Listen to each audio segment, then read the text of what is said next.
thank you very much, and I'm going to thank everybody.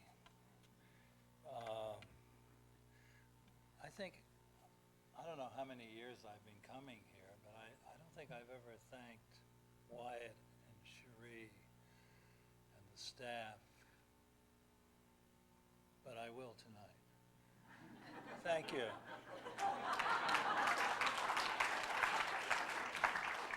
I also want to thank Alan, with whom I taught a workshop, and I want to thank the people in the workshop who were really a lot of fun to sit around and chat with. I don't think I taught them anything.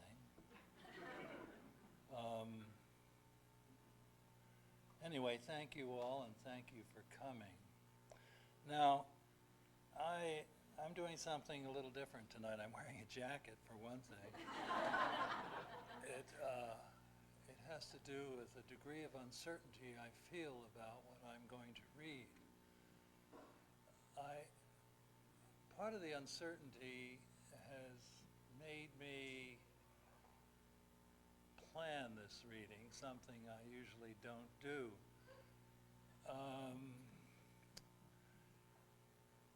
Well, I don't want to get into myself too deeply. I'm going to read a poem first, which I don't read very often.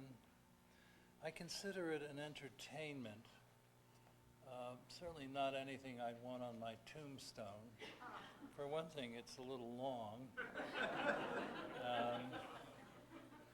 But Richard Bausch wanted me to dedicate a poem to him. And so, this is for you. Thank you.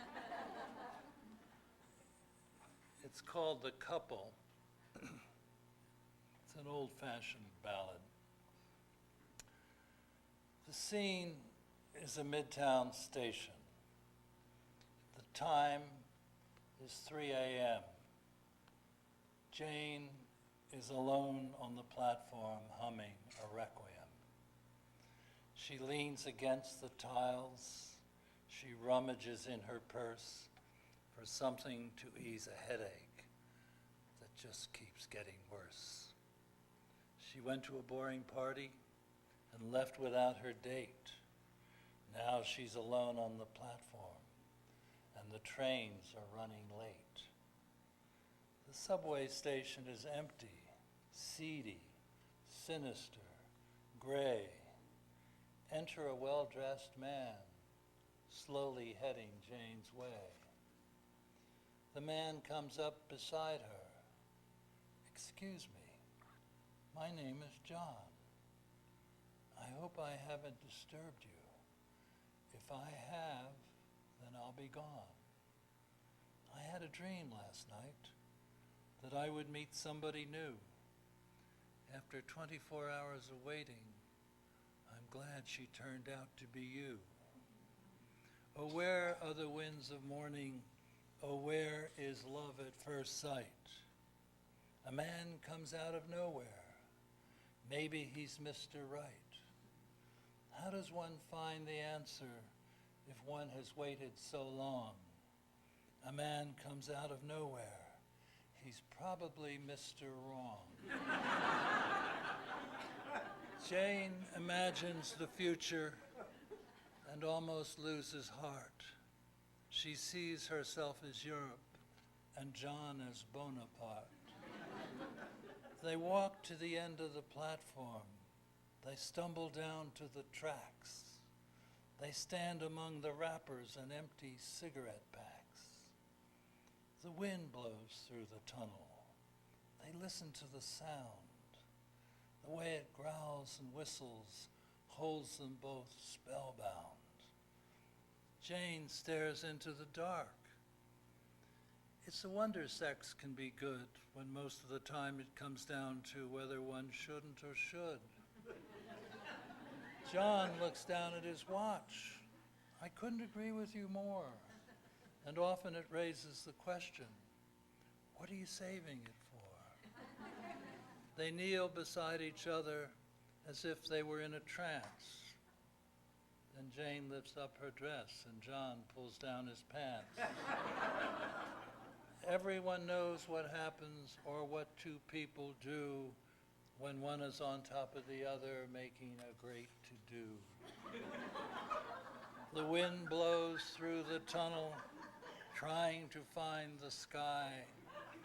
Jane is breathing her hardest, and John begins to sigh. I'm a Princeton professor. God knows what drove me to this. I have a wife and family. I've known marital bliss. But things were turning humdrum, and I felt I was being false. Every night in our bedroom, I wished I were someplace else. What is the weather outside? What is the weather within that drives these two to excess and into the arms of sin? They are the children of Eros. They move, but not too fast. They want to extend their pleasure. They want the moment to last. Too bad they cannot hear us. Too bad we can't advise. Fate that brought them together has yet another surprise. Just as they reach the utmost peak of their endeavor, an empty downtown local separates them forever. An empty downtown local screams through the grimy air. A couple dies in the subway. Couples die everywhere.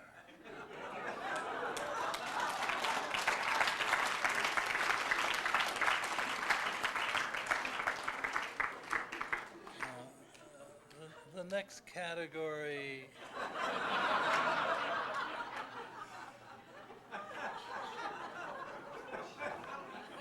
these are, you might call them eccentric poems, but then maybe not. 2002. I am not thinking of death, but death is thinking of me. He leans back in his chair, rubs his hands, strokes his beard, and says, I'm thinking of Strand. I'm thinking that one of these days I'll be out back swinging my scythe or holding my hourglass up to the moon, and Strand will appear in a jacket and tie. And together under the boulevard's leafless trees, we'll stroll into the city of souls. And when we get to the great piazza with its marble mansions, the crowd that had been waiting there will welcome us with delirious cries, and their tears turned hard and cold as glass from having been held back so long will fall and clatter on the stones below. Oh, let it be soon, let it be soon.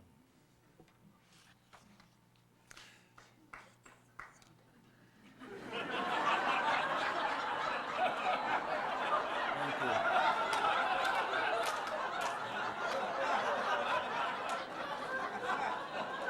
Not too soon.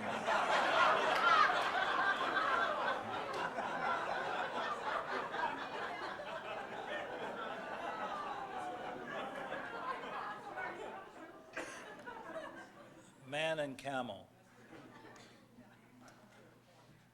On the eve of my 40th birthday, I sat on the porch having a smoke, when out of the blue, a man and a camel happened by. Neither uttered a sound at first, but as they drifted up the street and out of town, the two of them began to sing. Yet what they sang is still a mystery to me. The words were indistinct and the tune too ornamental to recall. Into the desert they went, and as they went, their voices rose as one above the sifting sound of wind-blown sand. The wonder of their singing. Its elusive blend of men and camel seemed an ideal image for all uncommon couples. Was this the night that I had waited for so long? I wanted to believe it was, but just as they were vanishing, the man and camel ceased to sing and galloped back to town. They stood before my porch staring up at me with beady eyes and said, "You ruined it. You ruined it forever." Don't get it, do you?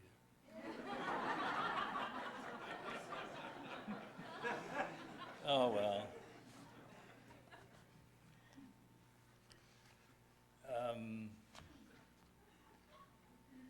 Well, I'm going to give up. No, I'm only kidding. This is called Elevator, and it's in 2 parts. Each part is short. 1. The elevator went to the basement. The doors opened. A man stepped in and asked if I was going up. "I'm going down," I said. "I won't be going up." 2.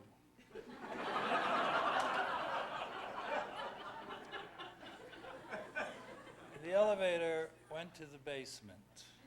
The doors opened. A man stepped in and asked if I was going up.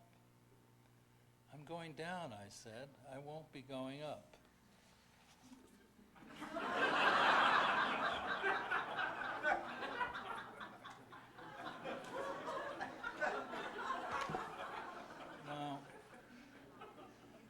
Now, I'm going to read a couple of poems that have to do with writing, sorry to say.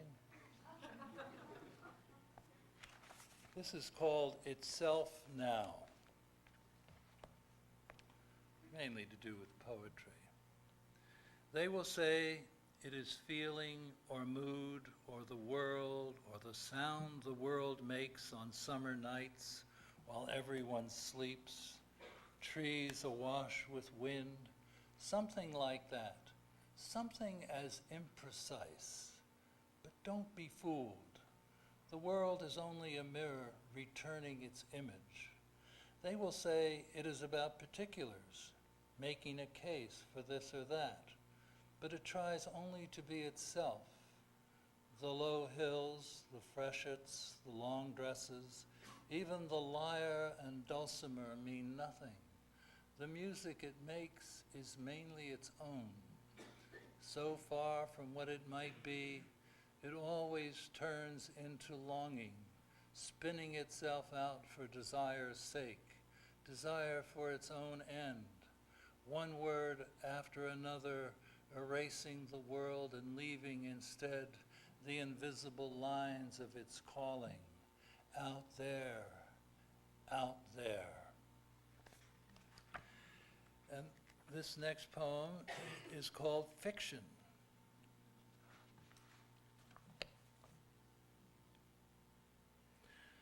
I think of the innocent lives of people in novels who know they'll die, but not that the novel will end. How different they are from us. Here, the moon stares dumbly down through scattered clouds onto the sleeping town, and the wind rounds up the fallen leaves, and somebody, namely me, deep in his chair, riffles the pages left, knowing there's not much time for the man and woman in the rented room, for the red light over the door, for the iris tossing its shadow against the wall.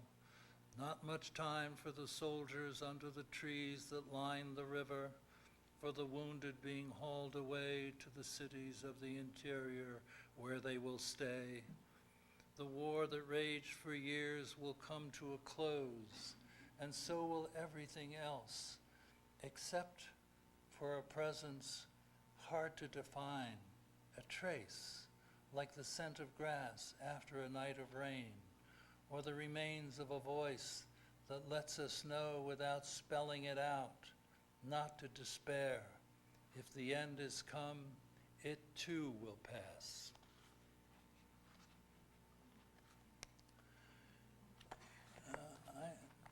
I have something here marked X. I think it must. Well, this has something to do with the calling of art. I don't like to do this to sort of introduce my poems, but I've done it. So.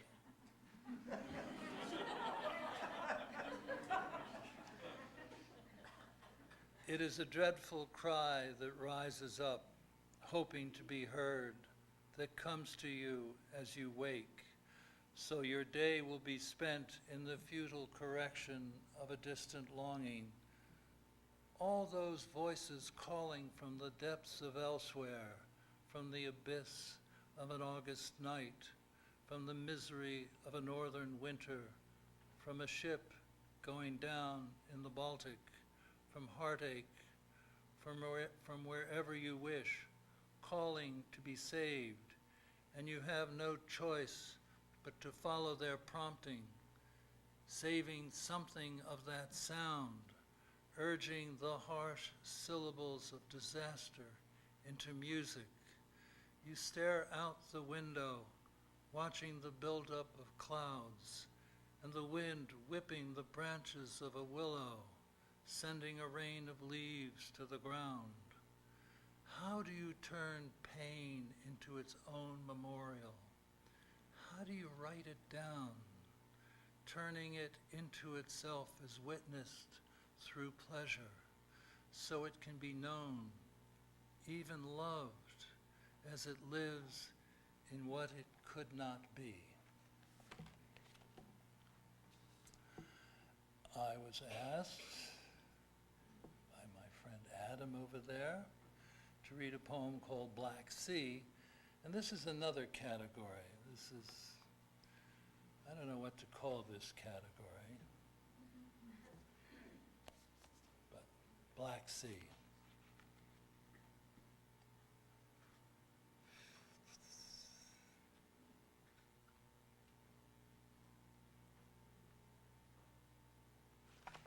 One clear night, while the others slept, I climbed the stairs to the roof of the house, and under a sky strewn with stars, I gazed at the sea, at the spread of it, the rolling crests of it raked by the wind, becoming like bits of lace tossed in the air.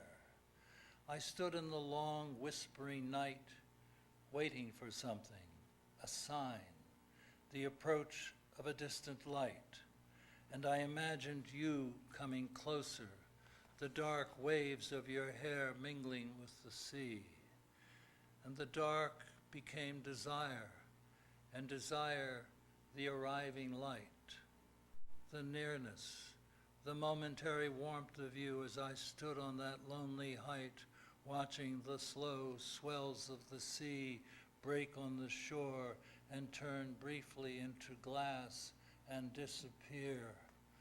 Why did I believe you would come out of nowhere?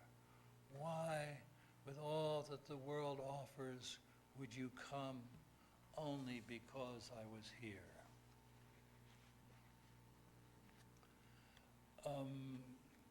This is called Mirror.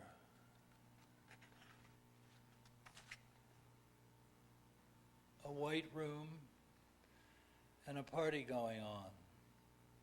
And I was standing with some friends under a large gilt-framed mirror that tilted slightly forward over the fireplace. We were drinking whiskey, and some of us, feeling no pain, were trying to decide what precise shade of yellow the setting sun turned our drinks. I closed my eyes briefly, then looked up into the mirror. A woman in a green dress leaned against the far wall. She seemed distracted. The fingers of one hand fidgeted with her necklace, and she was staring into the mirror, not at me, but past me, into a space that might be filled by someone yet to arrive, who at that moment could be starting the journey which would lead eventually to her. Then, suddenly, my friends said it was time to move on. This was years ago, and though I have forgotten where we went and who we all were, I still recall that moment of looking up and seeing the woman stare past me into a place I could only imagine, and each time it is with a pang, as if just then I were stepping from the depths of the mirror into that white room, breathless and eager, only to discover too late that she is not there.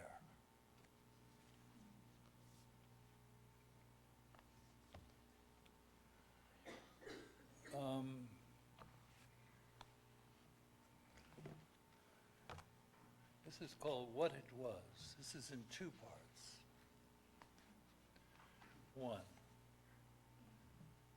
it was impossible to imagine, impossible not to imagine, the blueness of it, the shadow it cast, falling downward, filling the dark with the chill of itself, the cold of it falling out of itself, out of whatever idea of itself it described as it fell, as something, a smallness, a dot, a speck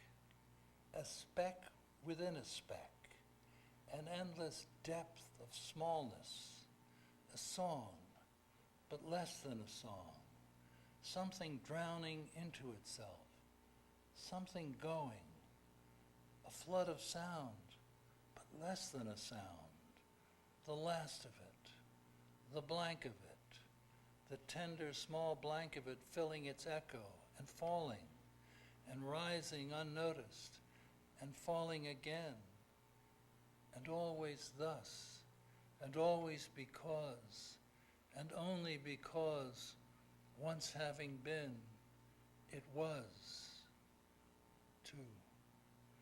It was the beginning of a chair. It was the gray couch. It was the walls, the garden, the gravel road. It was the way the ruined moonlight fell across her hair. It was that, and it was more. It was the wind that tore at the trees. It was the fuss and clutter of clouds, the shore littered with stars. It was the hour which seemed to say that if you knew what time it really was, you would not ask for anything again. It was that. It was certainly that. It was also what never happened. A moment so full that when it went as it had to, no grief was large enough to contain it. It was the room that appeared unchanged after so many years. It was that. It was the hat she'd forgotten to take, the pen she left on the table. It was the sun on my hand. It was the sun's heat. It was the way I sat, the way I waited for hours, for days. It was that, just that.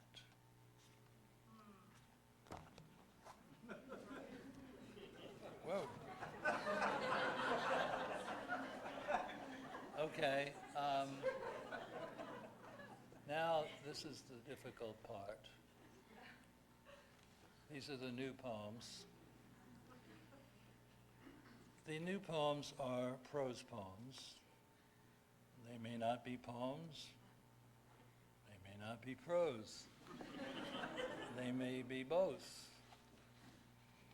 They may sound, some of them like one, some of them like the other.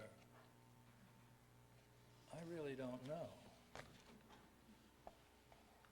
One of the things I did, which I usually don't do, is think about titles.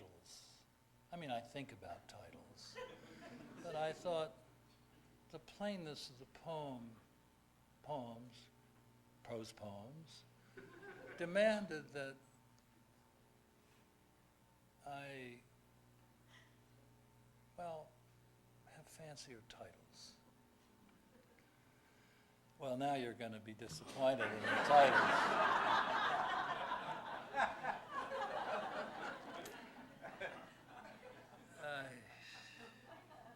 Okay. Hermetic Melancholy. Let's say that night has come, and the wind has died down, and the blue-green trees leaning in the wind have turned to gray, and the ice mountains, slick under the scarred face of the moon, are like ghosts, motionless in the distance, and the moon's weak light streams into the room where you sit at a table, staring into a glass of whiskey, and where you have been so long that the night, so still, so stark, has become not only your day, but the whole of your life. And let's say that while you are there, the sun, the actual sun, has risen, and it occurs to you that what you made of the night was only a possibility, a painless, rarefied form of despair that could lead, if continued, to an unwanted conclusion. And you realize that the words you chose were not the right words. You were never the person they suggested you were. Now let's say there is a loaded gun in the house, and you toy with the idea of using it and say, go ahead, shoot yourself. But here too, the words are not right. So, as you have often done, you revise them before it's too late.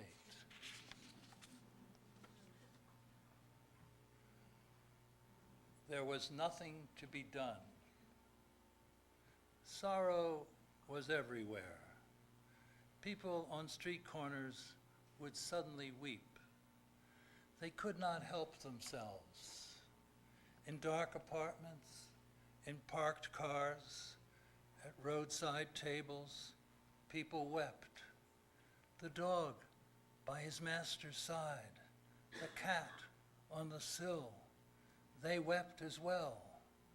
The king and the queen had died, and so had the prince and the president of the republic, and the famous stars of the silver screen, and the whole world wept, and the weeping went round and round and could not stop.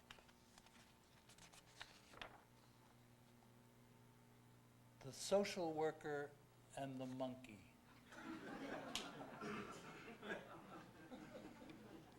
Once I sat in a room with a monkey who told me he was not a monkey. I understood his anguish being trapped in a body he detested. Sir, I said, I think I know what you are feeling, and I would like to help you. Treat me like a monkey, he said. It serves me right.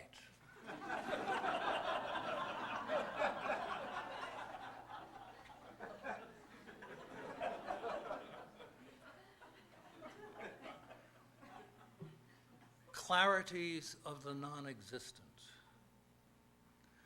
To have loved the way it happens in the emptiness of late afternoon, to lean back and conceive of a journey, leaving behind no trace of itself, to look out from the house and see a figure leaning forward as if into the wind, although there is no wind.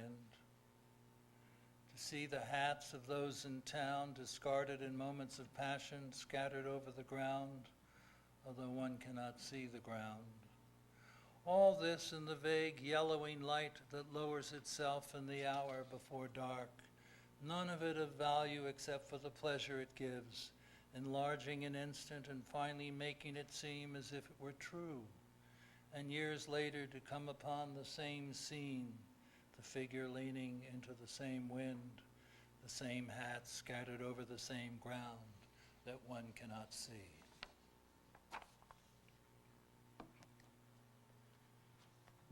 forgot about the water.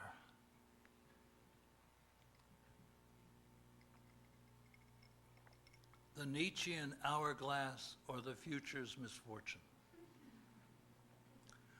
Once, as my thought was being drawn through daylight into the bronze corridors of dusk, and thence into the promise of dark, I heard out there the strained voice of the hourglass calling for someone to turn it over and show that the future is just an illusion, that what lay ahead was only the past again and again. I was too young for such an idea, so it came back years later as if to prove its own point.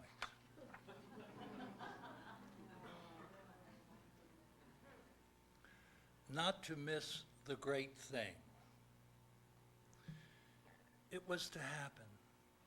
He knew it would happen. He would have secret knowledge of when that would be, and be there early to welcome it. The gates to the city were closed. A cloud, dark and heavy as night, lowered itself into the central square, then disappeared into an unmarked alley. A large woman with sequins in her hair studied him from a distance. A cold rain fell on all the houses but his. Suddenly it stopped, and he walked out into the yellow light. Maybe it's come, he thought. Maybe this is it. Maybe this is all it is.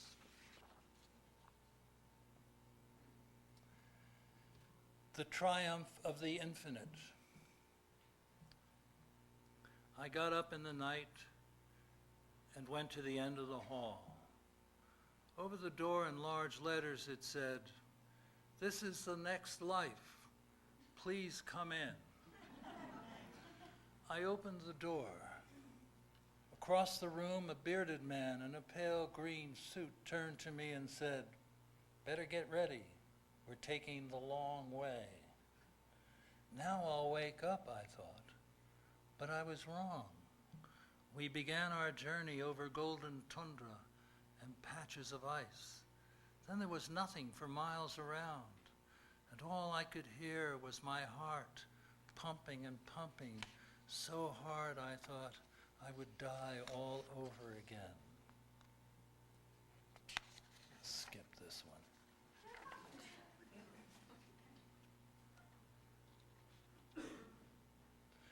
No words can describe it.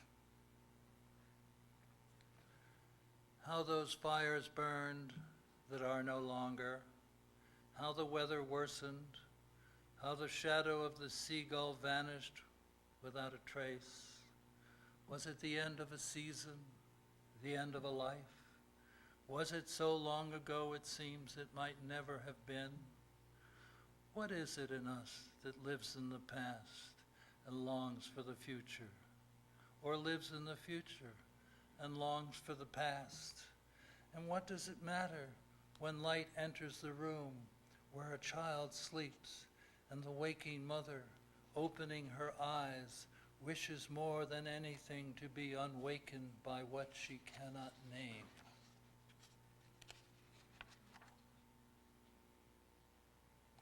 Nocturne of the poet who loved the moon. I have grown tired of the moon, tired of its look of astonishment, the blue ice of its gaze, its arrivals and departures, of the way it gathers lovers and loners under its invisible wings, failing to distinguish between them. I have grown tired of so much that used to entrance me, tired of watching cloud shadows pass over sunlit grass, of seeing swans glide back and forth across the lake, of peering into the dark, hoping to find an image of self as yet unborn. Let plainness enter the eye, plainness, like a table on which nothing is set, like a table that is not yet even a table.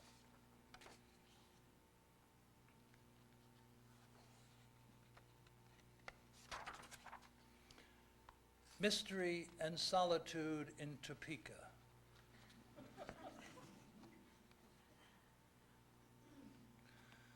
Afternoon darkens into evening. A man falls deeper and deeper into the slow spiral of sleep, into the drift of it, the length of it, through what feels like mist, and comes at last to an open door through which he passes without knowing why.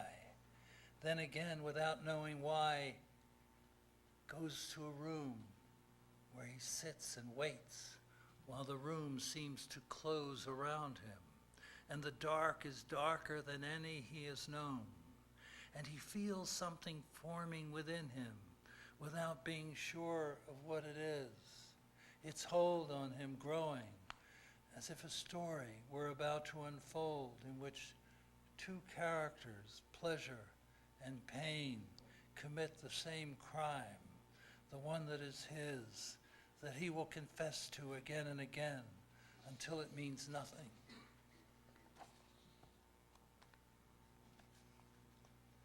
Exhaustion at sunset. The empty heart comes home from a busy day at the office. And what is the empty heart to do but empty itself of emptiness? Sweeping out the unsweepable takes an effort of mind, the fruitless exertion of faculties already burdened. Poor empty heart, old before its time, how it struggles to do what the mind tells it to do. But the struggle comes to nothing. The empty heart cannot do what the mind commands. It sits in the dark, daydreams, and the emptiness grows. I'm almost done. Those little legs and awful hands.